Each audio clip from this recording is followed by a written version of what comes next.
very good afternoon to all of you. I hope you're having a great day so far. Very excited to be the first ever UX Summit here at GDC 2017. A brief introduction about me. I'm Tandon, currently working as Director of UX at Digit Game Studios Dublin. It's Ireland's biggest independent game studio. Prior to Digit, I've been working as a senior UX designer and researcher for Gameloft's New Zealand and Australia studios. And before that, I was a creative director, UX UI, for an education gaming startup, Tap to Learn, which was incubated right here in the heart of San Francisco. I've been in the industry for over 12 years now, and I've donned many hats during my journey. But I must say, I finally found my niche in UX. UX stands for player's voice in the game development process. It's something I'm very passionate about as a methodology, and I think it has great many future applications. So I think that is enough introduction about me. Let's see, what do we have for you today? Presenting Ice Age Adventures, UX Diagnosis for Live Operation Games, a case study. This is my elevator pitch, what we'll be looking at, how to gather data and work with other departments within the company, how to analyze the data you have collected and apply heuristic diagnosis, pitching a solution to the stakeholder group, and designing a solution that resonates with both business and user needs. A small disclaimer, a very special thanks to Gameloft. As you might be well aware, we are subject to a lot of NDAs in gaming industry. The case study you're about to see is a reconstruction of some of the work I did on a published project. However, the data points and the figures that you will see in this presentation are not the real data. They have been tweaked slightly for the benefit of this presentation. So, before we dive in, let's have a look at what the game is all about.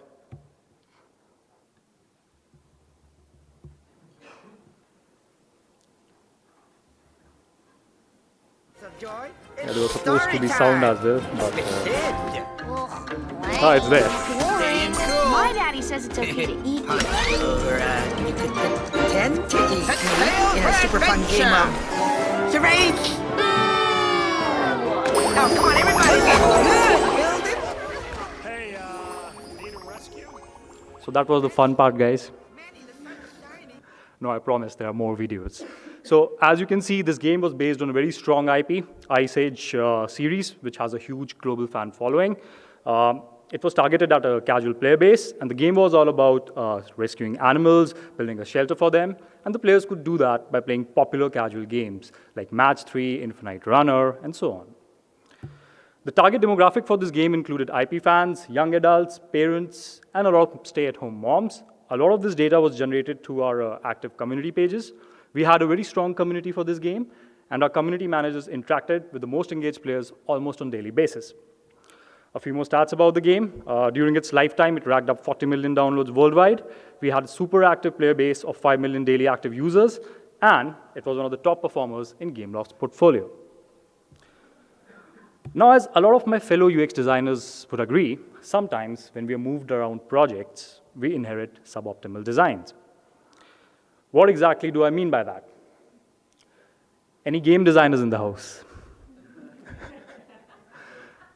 So with all due respect, guys, sometimes the systems you design, though they are functional, they're not the best example of usability and intuitiveness. One such system which I inherited when I was moved on to the Ice Age team was the existing event system. Let me give you a bit more context. When a game is newly launched, it generates a lot of engagement. But the fact is, the longer the game stays live, its novelty value starts wearing off, and the players start getting bored of the same grinding mechanics. So, in order to refresh the user experience, as developers, we have to keep adding new features, and that is where the event system comes in. While looking at usage data, we found that while the average session time was around 18 minutes, which is not bad by industry standards, for those players who took part in the event system, this average went up to 30-35 minutes, practically double of what we were seeing. And it is well known, if you can have players spend quality time and effort in your game, it's much easier to monetize them. So the event system was designed to increase the average session length, which could then have a positive impact on our monetization. So far, so good. But here was the problem. Nowadays, when we launch a feature, most companies, there's something called a launch KPI. It's pretty much like what NASA does with its projects, right? Based on those launch KPIs, you determine whether a feature launch is successful or failure. Now, the projected KPI for this feature was 45% participation rate of existing player base. However, the ground reality was only 20% of the players converted, which was, of course, disappointing. Now, even before I start looking at data to understand where does the bottleneck lie, it's important to start with certain assumptions. We had to answer two critical questions here. Why? Why do we have such poor numbers? And what is causing this lack of engagement? Is it the content system of the event? Is it not appealing enough? But the content pipeline was designed based on upcoming Ice Age movies, which was pretty new. And of course, we were talking to our players constantly through our community channels, asking them what kind of characters they would like to see, what kind of adventures they would like to go. So we can safely say that was not it, because we had a lot of active player feedback on the content design. Then what was it? Is it the discovery and usability of the system? Are players trying to interact with the feature, but it's so hard to use that they're getting frustrated and just churning? Or maybe the events are too hard to complete. So the players might be signing up, but the competition level is so high, they're just not feeling like, getting through it or getting frustrated. In order to validate some of these hypotheses and rule out others, I had to work very closely with other departments within the company. For example, data scientists, who are looking at copious amount of player data, cohort analysis, and so on, analytics to understand how players are interacting with this feature, where are they spending time, where are they dropping off, business performance managers who design the soft and hard currency gates of the game. Now, just by looking at how much currencies or resources players are spending in a feature, you can have a pretty good idea of engagement, because the more engaged they are, more resources they're going to sink. And of course, the community managers. Working with them, we could design special polls and surveys to gather qualitative subjective data. Here's an example of the kind of data we were collecting and how we were analyzing it.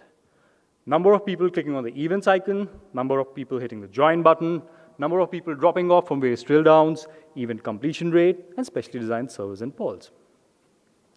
Now, just by looking at the analytic funnel, we could see where exactly in the flow the drop was happening, where the churn was happening.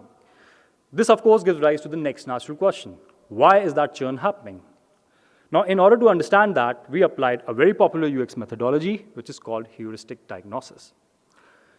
Heuristics stands for a set of special cardinal rules, which when applied to a flow, help us understand how usable or intuitive that flow is. You can find more information about it on the Nelson Norman Group website. I would recommend that. So let's see what we uncover when we apply heuristic diagnosis to our existing event game flow. As soon as the player comes back to the game, he comes to screen number 1, right here.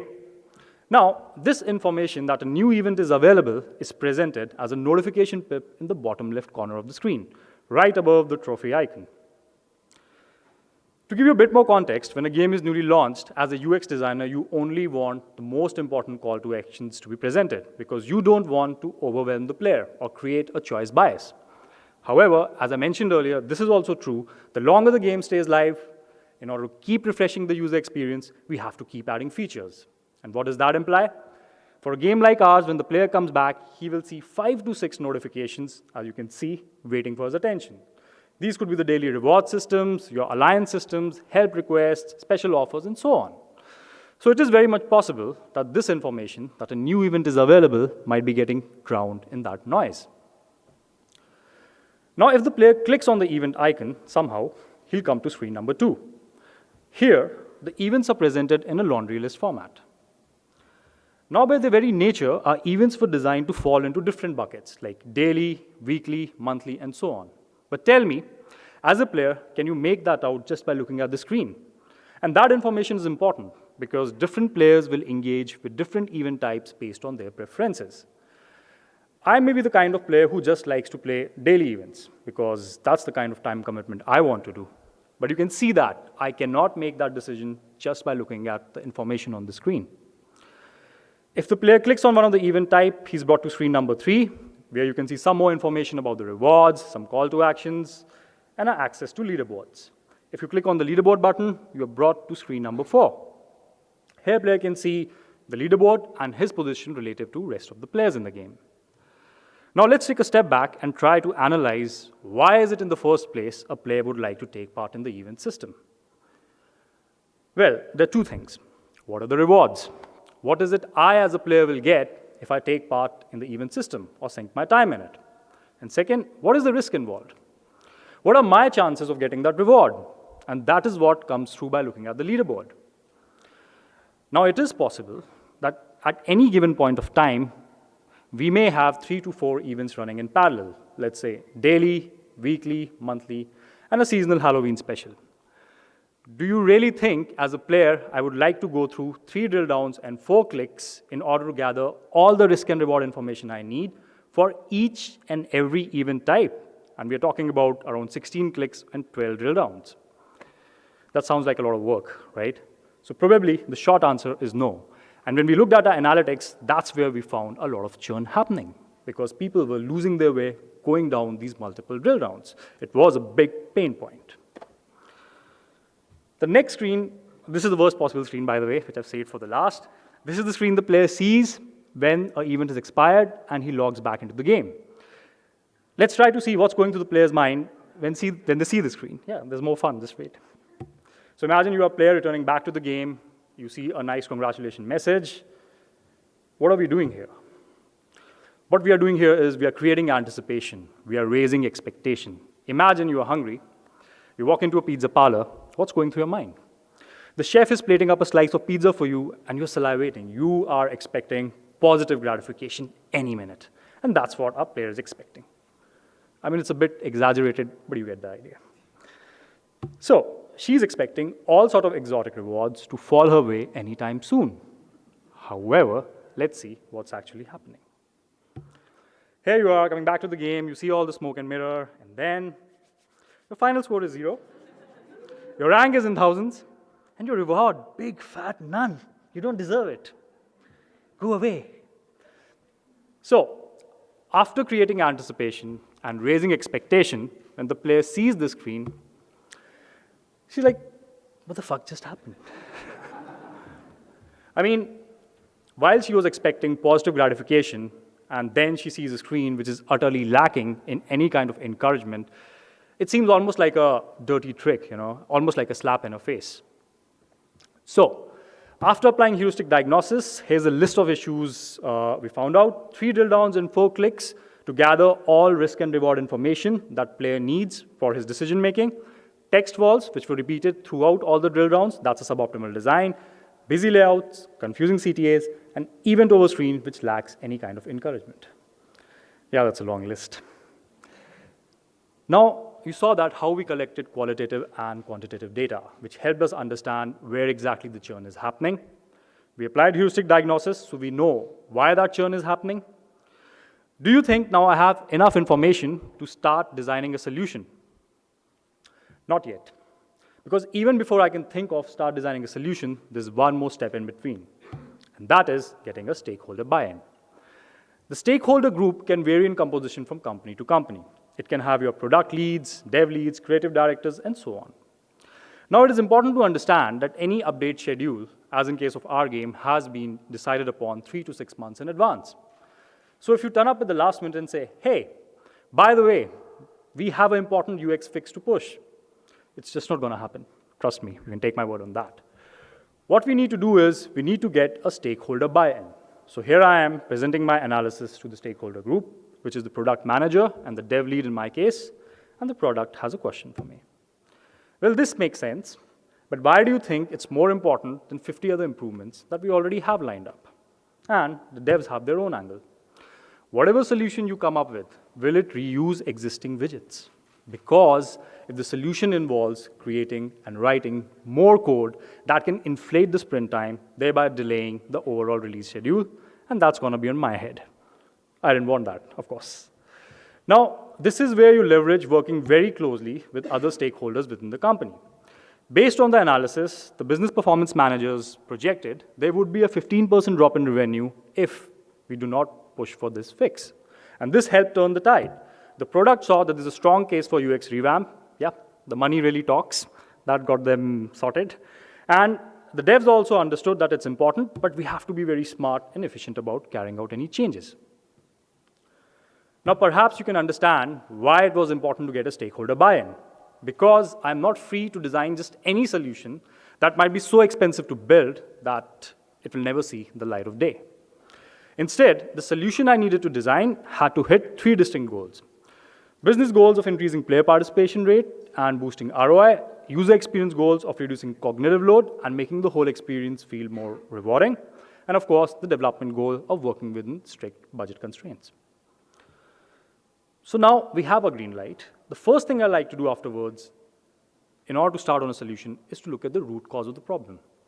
Even before I consider wireframes or hierarchy issues, the first thing I start with is the logic flows. This is the existing event logic in our game. Is there a new event available? If yes, show player a new notification on HUD.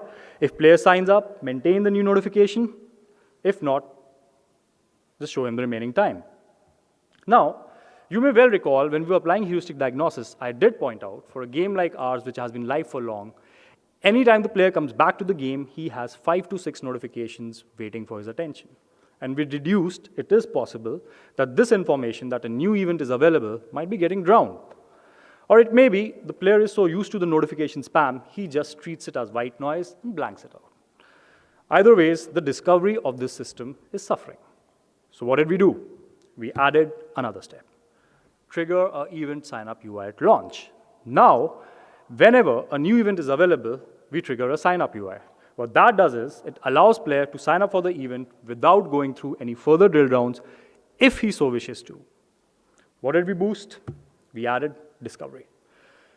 Instead of making player work to discover a critical piece of information that you want him to consume, we have surfaced and brought forth that information for him. The next flow I looked at was the existing event over logic. Did player make any progress after signing up? If yes, display a X reward value based on progression. If not, show a null value.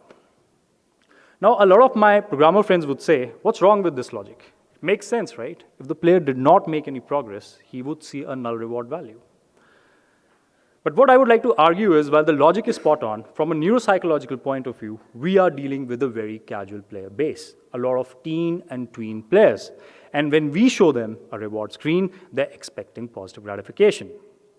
So what did we do? We added another step, display minimum participation reward.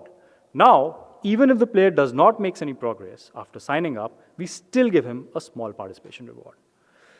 What did we change compared to the previous flow? We added empathy. What this does is, it makes us, the developers, look generous and shows players there is a positive incentive in taking part in the event system. So the two key changes we achieved in our logic flows, we boosted discovery by triggering up a sign-up UI at launch whenever a new event is available, and we added empathy by giving players a minimum participation reward.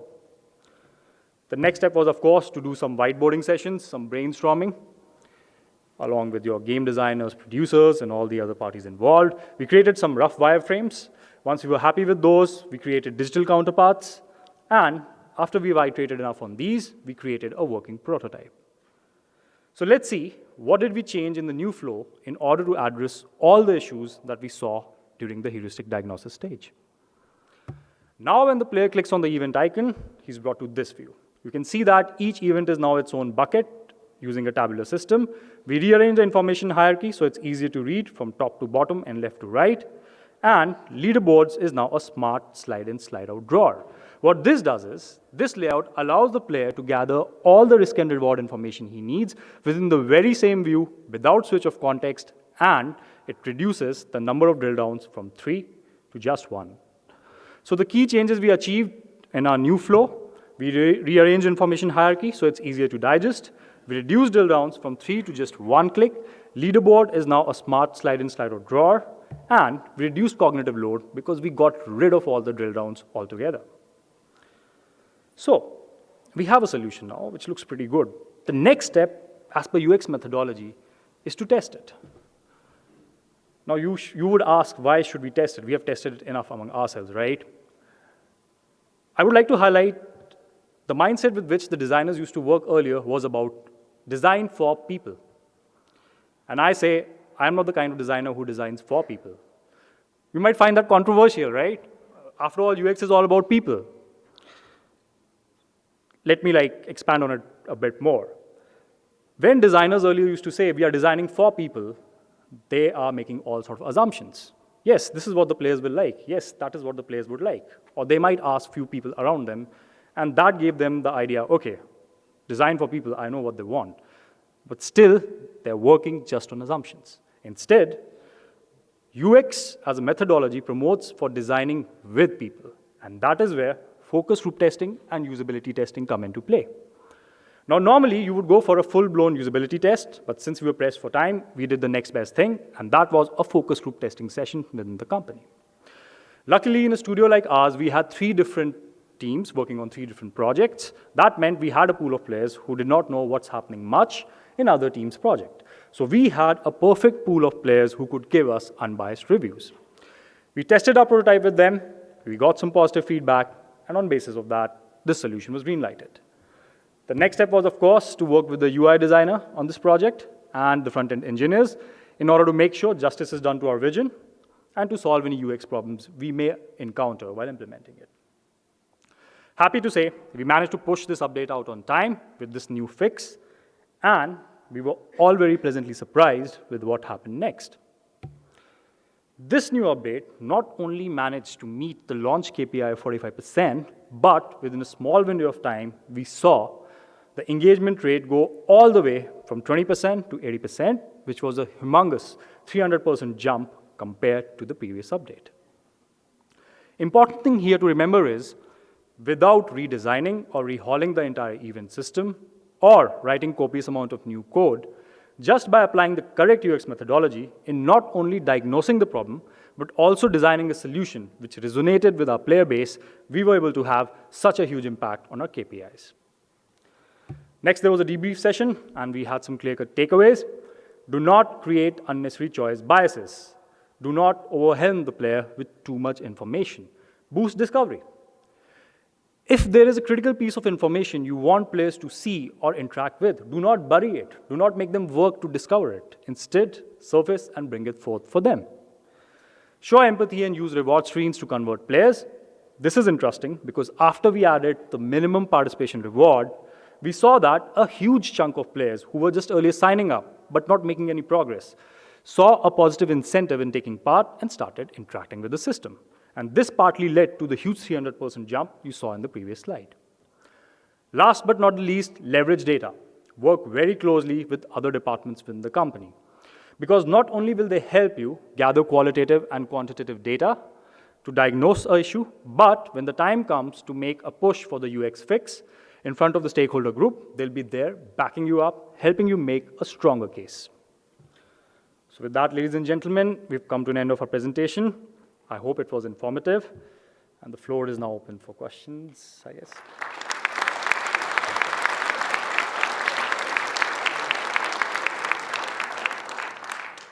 In case you have any questions, please come forward to the mic.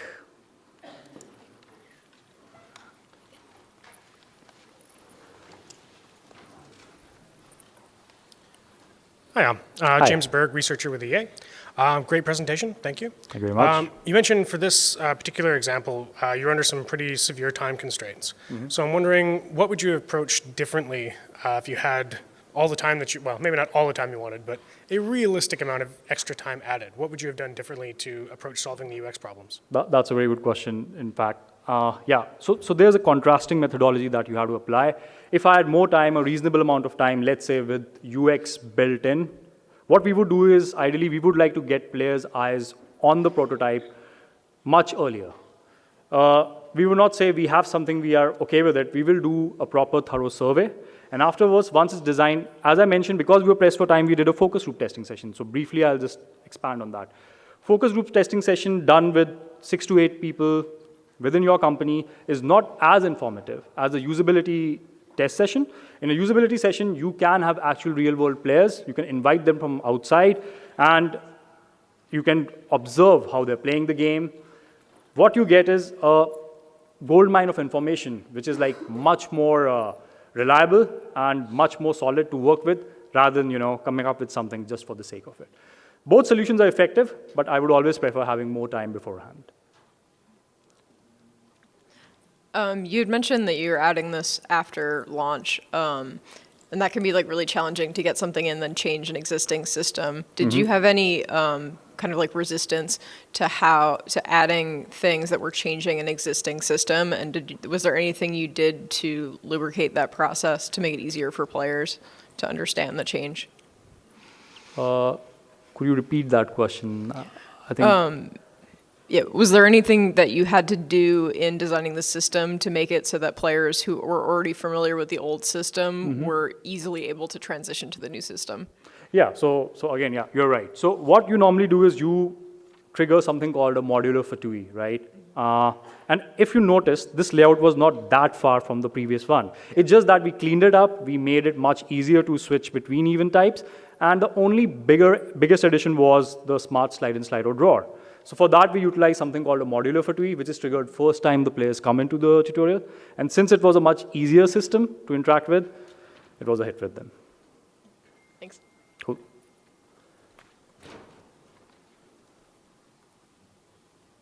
All right. So guys, that looks like we don't have any more questions. Thank you very much.